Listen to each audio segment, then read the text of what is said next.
Be as uninteresting, unresponsive, and bland as a gray rock. No emotional disclosures, no passionate defenses. Just neutral, functional responses when absolutely necessary, and silence otherwise. We live in an era defined by the economy of attention. It is the most valuable currency. You possess far more precious than money because it is finite and irretrievable. Every moment you dedicate to a thought, a person, or an emotion is an investment of your life force that you can never get back.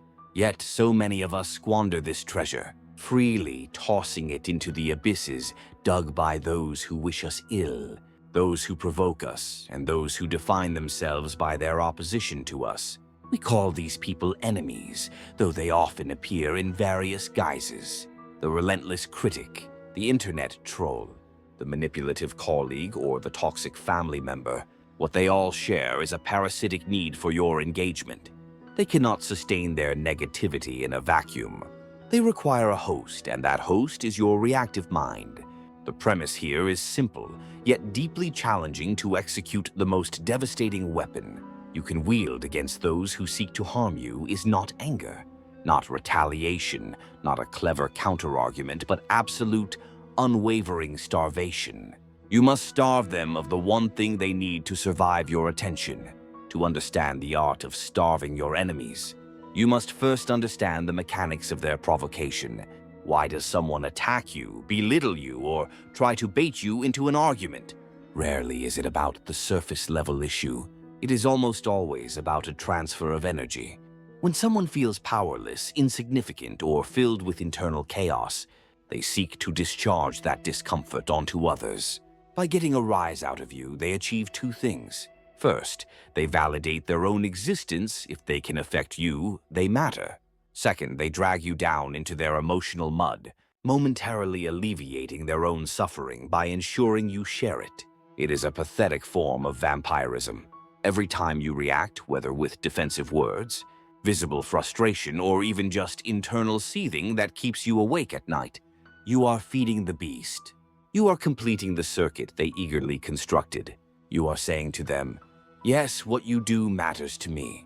You have power over my emotional state." This is the victory they crave, and it is a victory you hand them on a silver platter, the moment you engage on their terms. The conventional wisdom often tells us to fight back, to defend our honor, to set the record straight. There is a time and place for necessary defense, particularly when legal or physical boundaries are crossed.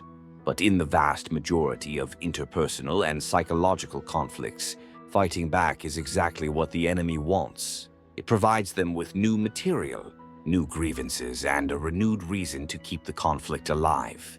Engagement is oxygen to a fire. When you argue with a fool, you prove there are two.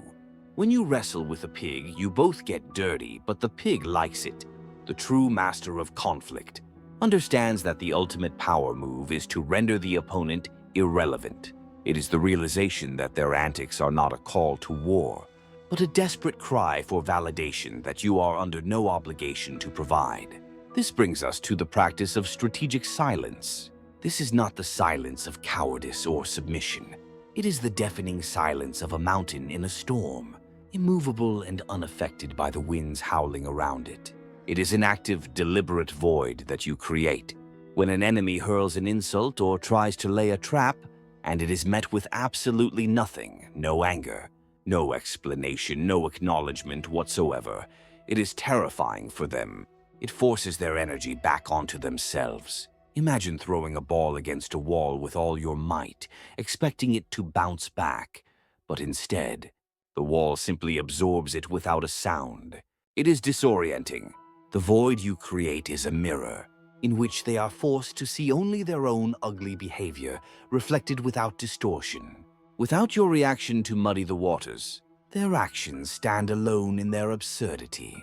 However, the most difficult part of this art is not the external silence. It is the internal stillness. It is easy enough to bite your tongue and look away, all while your mind is racing with furious retorts and scenarios of revenge. If you are outwardly ignoring them, but inwardly obsessed with them, they have still won. They are still living rent-free in your head, consuming your mental bandwidth. True starvation means evicting them from your mind completely. This requires profound emotional discipline and a shift in perspective. You must come to see their provocations not as personal attacks, but as symptoms of their own pathology. When you realize that their behavior is entirely about their own limitations, insecurities, and damage, you stop taking it personally. You begin to look at them with a kind of detached, clinical curiosity, like a scientist observing a predictable chemical reaction. Ah, you think, there is that pattern again, and then you turn away. You turn away back to your own life. This is crucial. You cannot just create a void, you must fill it with something better. The energy you previously wasted on stewing over their actions must be redirected with laser. Focus into your own growth, your passions, your goals, and the people who actually bring value to your life. The best revenge is not just massive success. It is massive success achieved while being genuinely indifferent to whether they notice it or not. When your life is full and rich, the noise of your enemies becomes like the buzzing of a distant fly, perhaps mildly annoying for a second, but ultimately irrelevant and easily ignored. You must cultivate the gray rock persona in their presence.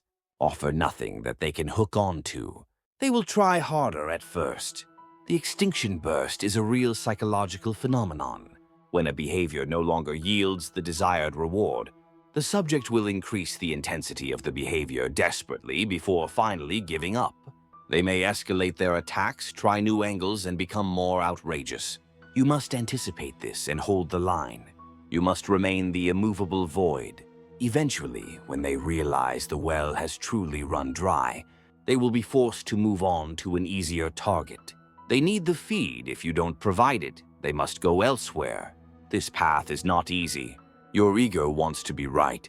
Your primal brain wants to fight back when attacked. It feels unsatisfying in the moment. To let a falsehood stand or an insult go unchallenged, it feels passive. But you must reframe this. It is the ultimate act of active control. You are the gatekeeper of your own mind. You get to decide who enters and who is barred.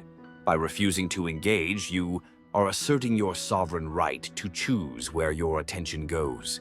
You are declaring that your peace of mind is too expensive to be bought by their cheap provocations.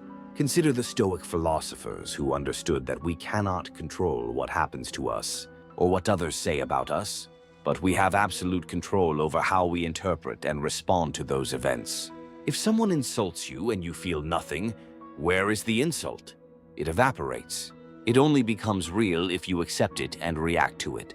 You must develop an internal citadel, a fortress of the mind that is impervious to external sieges. Inside this citadel, you keep your values, your self-worth, and your purpose safe. The enemies stay outside the walls, shouting until they grow hoarse, but you remain untouched within. The art of starving your enemies is finally about liberation. It is about freeing yourself from the exhausting cycle of action and reaction. It is about stepping off the chessboard completely, so that their moves no longer matter. It is the understanding that you do not need to win every tiny battle to win the war of life. In fact, many battles are only won by refusing to fight them at all. By withdrawing your attention, you reclaim your power. You cease to be a puppet jerking on the strings of their provocation.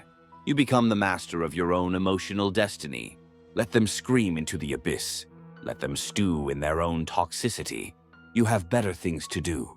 You have a life to build, and you need every ounce of your precious attention to build it. Starve the beasts of distraction and feed your own potential.